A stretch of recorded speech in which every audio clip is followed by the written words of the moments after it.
Hello, Nyumba Kumi leaders. How does it look when they do what they're employed to do? What is Nyumba Kumi? Nyumba Kumi Initiative means 10 household homes concept. It was introduced by a presidential order gazetted in 2013, largely to anchor community policing at the household level. Nyumba Kumi aims at safe and sustainable neighborhoods. It can help to tackle the insecurity-related challenges at all levels of the society: households, institutions, estates, and even the markets. It has been instrumental in increasing government-led efforts in intelligence gathering, thus offering a more efficient and effective way to deal with the challenges of insecurity at the lowest unit of governance. The concept is aimed at bringing Kenyans together in clusters defined by physical locations, felt needs, and the pursuit of a common ideal of a safe, sustainable, and prosperous neighborhood. These households can be in a residential court, in an estate, a block of houses, a manyatta, a street, community of interest, a gated community, a village, or a bula. Nyumba Kumi Initiative work through nearby accomplices to enable individuals to recognize and organize their well-being and security needs and unite people in the community, police officers, neighborhood experts, and other security and equity suppliers to address them. What does community policing mean? It's a strategy, a detailed plan for achieving success in situations of policing. That's the action of a person or group in authority in order to ensure fairness and legality in an area of public life that focuses on building ties and working closely with members of the communities. Community policing is the approach to policing that recognizes voluntary participation of the local community in the maintenance of peace, and which acknowledges that the police need to be responsive to the communities and their needs. Its key element being joint problem identification and problem solving, while respecting the different responsibilities the police and the public have in the field of crime prevention and maintaining order. There should be a county policing authority. This is a body headed by a county governor and is the point of interaction between the county government, citizens, and the national security agencies. There should be community policing forums. This involves meetings between community policing committee members and the larger community. The forums provide a platform for giving feedback and gauging the effectiveness of community policing operations. There should be a community policing committee. This is a committee elected by a community policing forum as per Section 98(4) of the National Police Service Act 2011 for purposes of coordinating, leading, and representing the forum. The democratically elected members of a cluster are entrusted with managing the activities of the group or cluster. So what are the terms of engagement? The following general provisions shall apply to every community policing committee (CPC).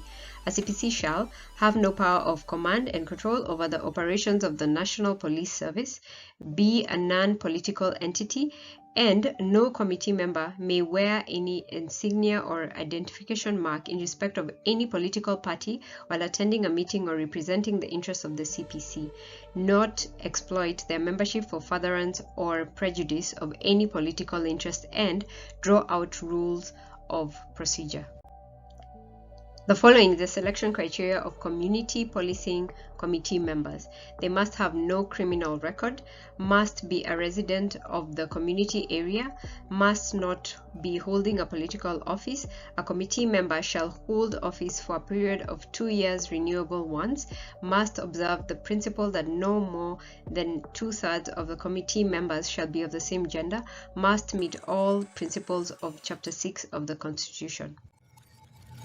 The Nyumba Kumi Initiative had a huge scope of security issues such as sex-based savagery and wrongdoing, dealing with absence of trust amongst groups and security suppliers, ethnic pressures, weapons multiplication, among others.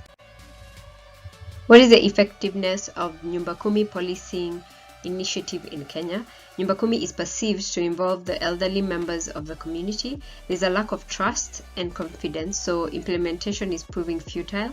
There is no regulations as well as guidelines on the implementation of the Nyumba Kumi, that is, roles and responsibilities, membership, decision-making processes, among others. Youth are not being involved in issues discussed that affect them. Community members don't have confidence in their leaders, but yet they're the ones who are supposed to vote them in. Elders don't know their roles and responsibilities. Community members believe that it is a money-making scheme. Community members don't understand what Nyumba Kumi entails. There is disconnect between the youth and elders.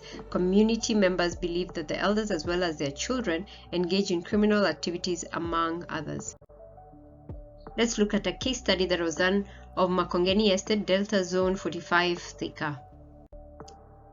Some of the challenges seen in the implementation of Nyumba Kumi Initiative in the Makongeni Estate was manpower shortage, inadequate funding, inadequate logistic support and infrastructure, lack of serviceable information, lack of technological equipment, lack of cooperation between the residents of Makongeni Estate, Thika, and police service officers.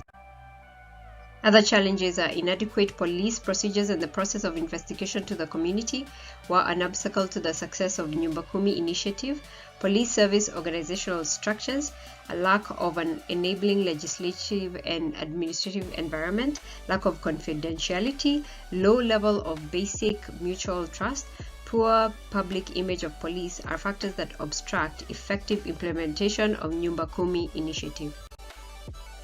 The researcher gives two recommendations. One, that the police service officers should be trained specifically on community policing, and two, residential leaders should be inducted on how to work with the police service officers through more modern communications technology and on how to relate to prevent crime.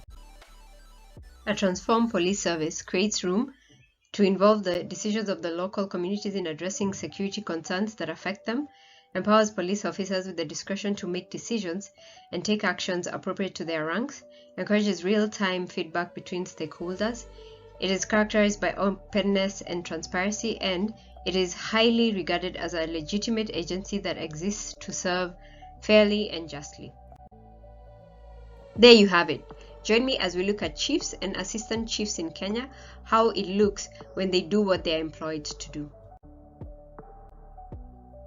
Thank you again for those who've been able to subscribe. If you haven't yet, click on the subscribe button at the bottom of the video, and on the right there's a bell that you click on so that you're able to know when a new video arrives. Okay, thank you. See you. Bye.